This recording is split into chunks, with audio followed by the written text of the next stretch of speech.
Hello everyone, good morning. This is Angie Albay and my partner is Mr. Janelle Alensonorian.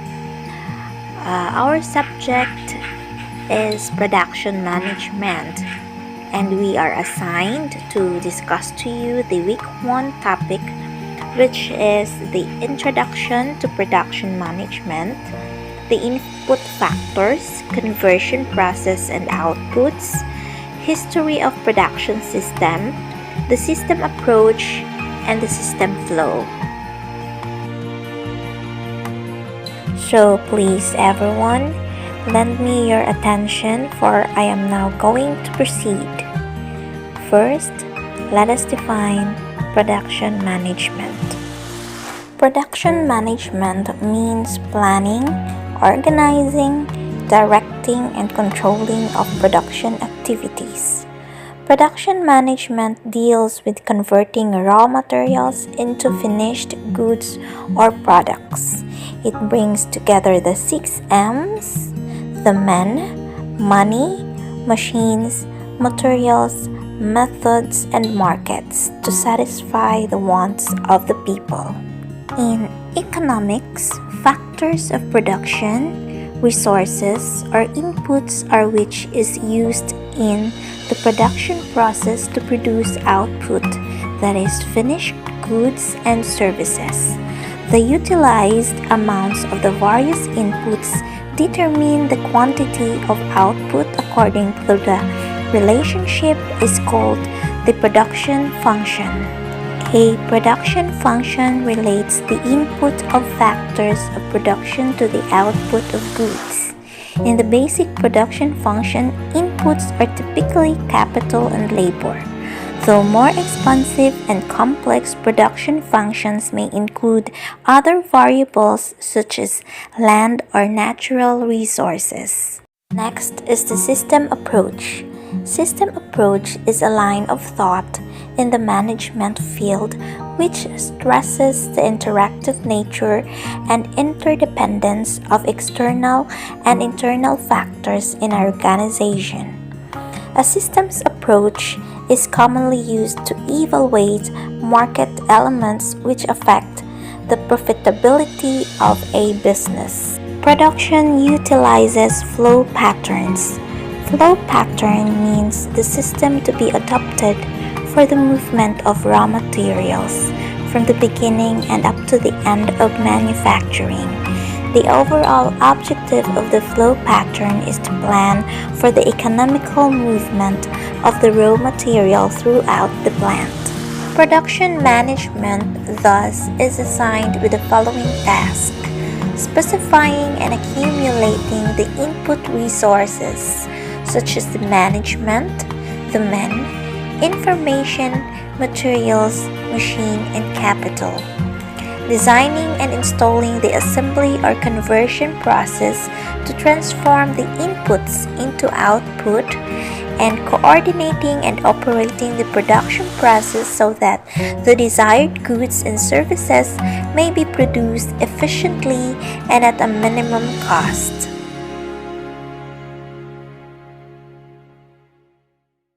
Now, let us proceed to the scope of production management. Since the level of production has increased tremendously, so many other production problems have been added to its scope. In the present era of intense competition, the scope of production management is very wide. The production department in an enterprise is not only concerned with the full exploitation of production facilities, but also the human factor that indirectly affects the production. Utilization of latest techniques of production and the production of quality goods to the satisfaction of customer of the product. The various activities that form scope of production function can be studied in the following broad areas. Number 1, product selection and design. The product mix makes the production system either efficient or inefficient. Choosing the right products, keeping the mission and overall objectives of the organization in mind is the key to success. Design of the product, which gives it enough functional and aesthetic value, is of paramount importance. It is the design of the product which makes the organization competitive or non-competitive. Value engineering does help to retain enough features while eliminating the unnecessary ones. Number 2. Activities relating to production system designing. Decision related to the production system design is one of the most important activity of the production management. This activity is related to production engineering and includes problems regarding design of tools and jigs, the design, development and installation of equipment, and the selection of the optimum size of the firm. All these areas require the technical expertise on the part of the production manager and his staff. Number 3. Facilities location. The selection of an optimum plant location very much depends upon the decision taken regarding production engineering. A wrong decision may prove disastrous. Location should, as far as possible, cut down the production and distribution cost. There are diverse factors to be considered for selecting the location of a plant. Number 4. Method study. The next decision regarding production system design concerns the use of those techniques which are concerned with work environment and work measurement. Standard methods should be devised for performing the repetitive functions efficiently. Unnecessary movements should be eliminated and suitable positioning of the workers for different processes should be developed. Such methods should be devised with the help of time study and motion study. The workers should be trained accordingly. Number 5. Facilities, layout, and materials handling. Plant layout deals with the arrangement of machines and plant facilities. The machines should be so arranged that the flow of production remains smooth. There should not be overlapping, duplication, or interruption in production flow. Product layout, where machines are arranged in a sequence required for the processing of particular product, and process layout, where machines performing the similar processes are grouped together, are two popular methods of layout. The departments are laid out in such a way that the cost of material handling is reduced. There should be proper choice of materials handling equipment. These days, computer software is available for planning the process layout. Number 6. Capacity planning. This deals with the procurement of productive resources. Capacity refers to a level of output of the conversion process over a period of time. Full capacity indicates maximum level of output. Capacity is planned for short-term as well as for long-term. Process industries pose challenging problems in capacity planning, requiring in the long run expansion and contraction of major facilities in the conversion process. Some tools that helps us in capacity planning are marginal costing, like break-even analysis, learning curves, linear programming, and decision trees. Number 7. Production planning. The decisions in production planning include preparation of short-term production schedules, plan for maintaining the records of raw materials, finished and semi-finished stock, specifying how the production resources of the concerns are to be employed over some future time in response to the predicted demand for products and services. Production planning takes a given product or line of products and organizes in advance the manpower, materials, machines, and money required for a predetermined output in a given period of time. Number 8. Production control. After planning, the next managerial production function is to control the production according to the production plans, because production plans cannot be activated unless they are properly guided and controlled. For this purpose, production manager has to regulate work assignments, review work process, check and remove discrepancies, if any, in the actual and planned performances. Thus, production control involves the following stages: planning, which is the setting targets of production; routing, to decide the route of flow of production activity; dispatching, to issue materials and authorizations for the use of machines and plant services; and lastly, follow-up. It compares the actual production with the targeted production. Deviations are found out and corrected, and reasons are investigated. Number 9. Inventory control. Inventory control deals with the control over raw materials, work in progress, finished products, stores, supplies, tools, and so is included in production management. The raw materials, supplies, etc.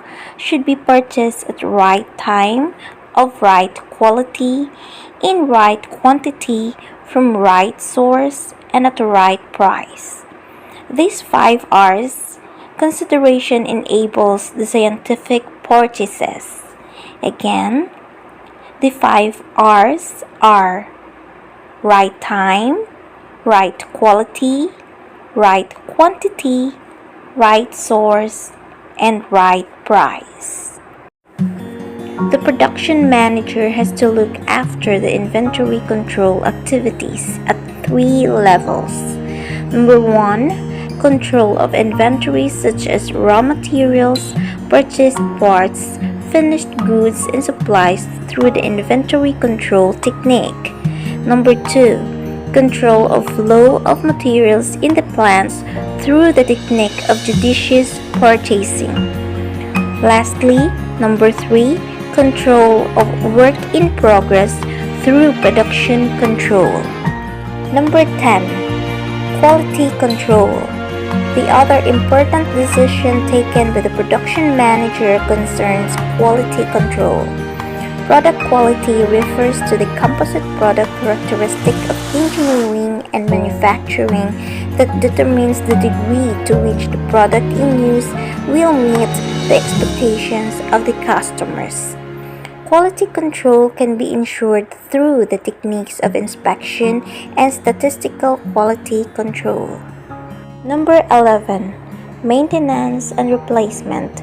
In this, we cover preventive methods to avoid machine breakdowns, maintenance policies regarding repair and replacement decisions. Maintenance manpower is to be scheduled and repair jobs are to be sequenced. There are some preventive replacements also. Machine condition is to be constantly monitored. Effective maintenance is a crucial problem, for which can help better capacity utilization and make operation systems productive enough. The last activity that forms scope of production function is the cost reduction and control. Cost reduction ultimately improves productivity. The industry becomes competitive.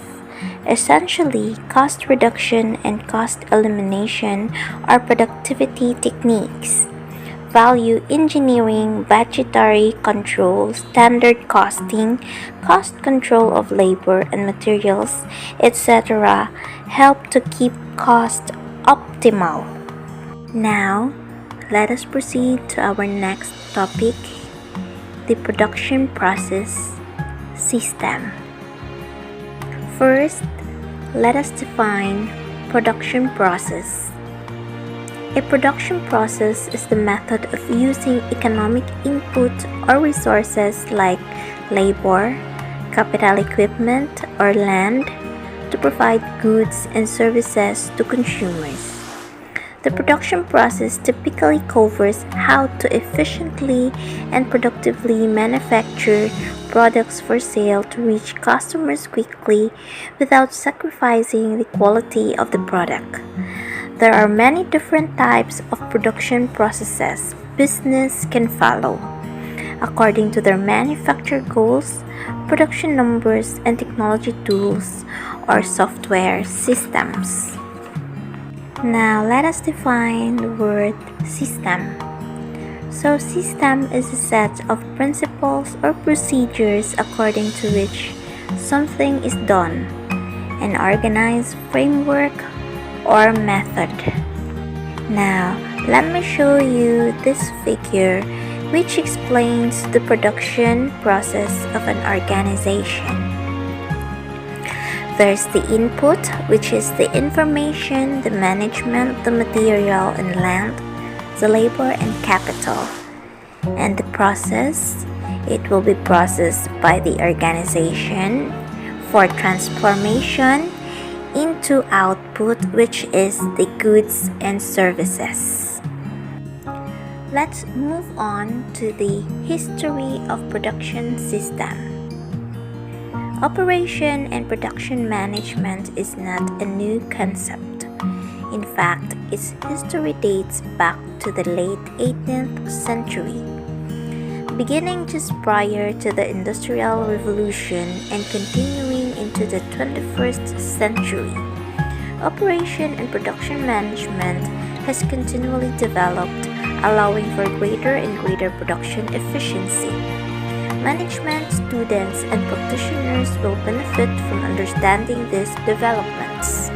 In 18th history, the earliest account of operations and production management is given by Adam Smith in his book An Inquiry into the Nature and Causes of the Wealth of Nations, published in 1776.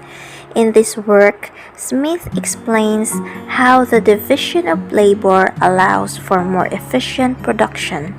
According to Smith, people are more efficient producer if each person works on a single component rather than building the product from start to finish. 19th century, technological advancement gave rise to the use of interchangeable parts. These are components to a product that are standardized according to precise specifications. Previously, each component had to be custom fit to the specific product. Industrialists such as Eli Whitney and Mark Isambard Brunel used interchangeable parts to develop highly efficient production systems in which workers could simply build components that would be assembled at the end of the process. In the early 20th century, Henry Ford took the division of labor and the use of interchangeable parts one step further, creating the assembly line method of manufacturing. This method revolutionized operation and production management, allowing Ford to produce a high volume of cars at affordable prices. This method of production has been adopted by many other producers, allowing for the mass production of cheap consumer goods. In contemporary period, in the latter half of the 20th century, several operation and production management systems have been developed. The focus of most of these systems is on creating even greater efficiency in the production process. Some of the more popular systems have included Six Sigma, which was developed by Motorola, Lean Manufacturing, which was developed by Toyota, and ISO 9000, which was developed by the International Organization for Standardization. System Flow Pattern. Quite often, a plant layout design starts with a flow system around which services and other facilities are added and building designs are modified accordingly, but sometimes the flow must be adapted to suit existing buildings. Flow pattern affects the following: materials handling costs, amount of work in process, capital and space tied up by work in process, length of total production time, the rate of the performance and coordination of operations, amount of physical and mental strain on the operators, supervision and control mechanism. Let's proceed to the types of flow pattern. The flow patterns can be classified into horizontal and vertical. The horizontal flow system is adopted on a shop floor, while vertical flow is adopted where material has to move in a multi-story building. Let us discuss the horizontal flow lines. There are 5 basic types of horizontal flow lines: the I flow or the line flow, the L flow, the U flow, the S flow, and the O flow. I flow or line flow. It is the simplest form of flow. In this, materials are fed at one end and components leave the line at the other end. This type is economical in space and convenient in I-shaped buildings. I-flow is preferred for building automobile industries. Next is the L-flow. L-flow is similar to the I-flow and is used where I-line cannot be accommodated in the available space. The U-flow. In this, both feeding and output take place at the same end. It allows both receiving and dispatching of goods to be done on one side. In comparison to I-flow or L-flow, this method is easier for supervision. This type of flow can be adopted in the manufacture of electric motor industry, etc. S-flow. If the production line is so long that zigzagging on the plant floor is necessary, then S-flow is adopted. This type provides efficient utilization of space and is compact enough to allow effective supervision. The O-flow. This type is used where processes or operations are performed on a rotary table or a rotary handling system. The components are moved from one working station to the other, and when they leave the O line, a complete set of processes or operations have been performed.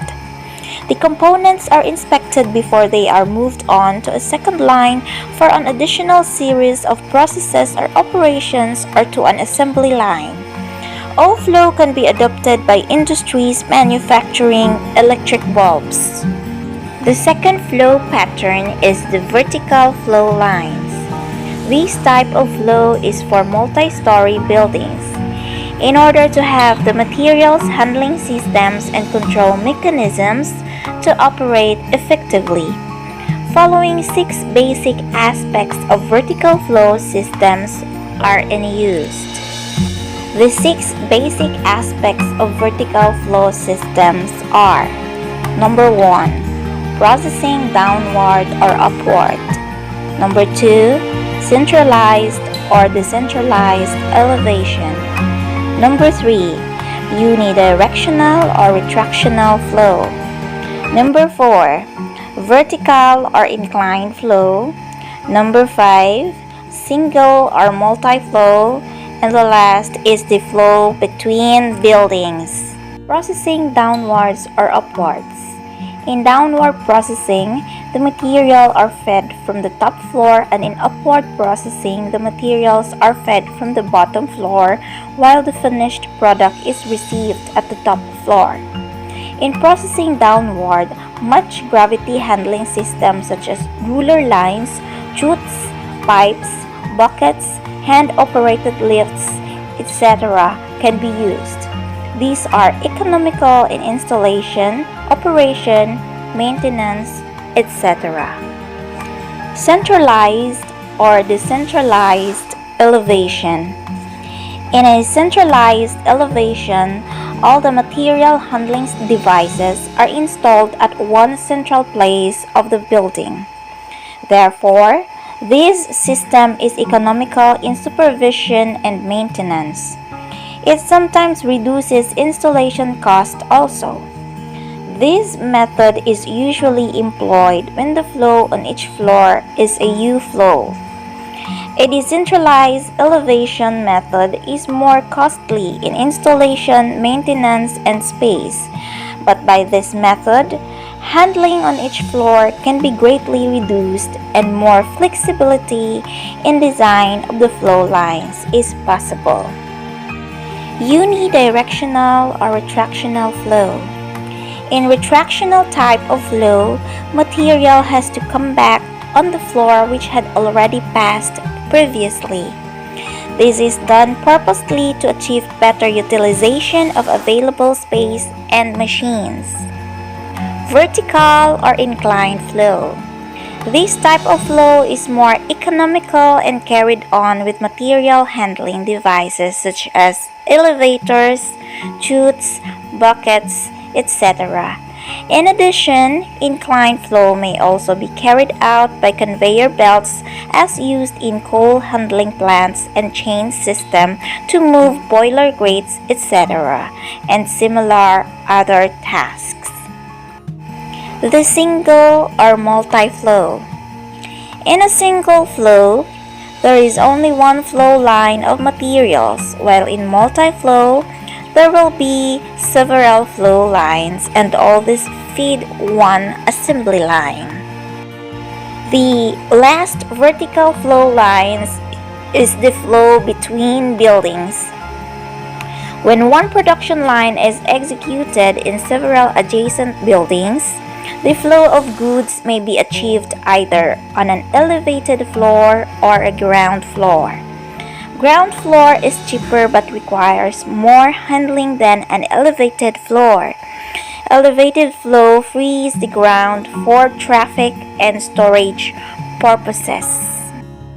These end our discussion for production management for week 1. I would like to take this opportunity to thank everyone, my classmates from BSET 4B. Hope you learned something from our discussion. And to our instructor, Mr. Richard Jimenez, sir, thank you very much. Bye guys, and may our Almighty Father bless us all.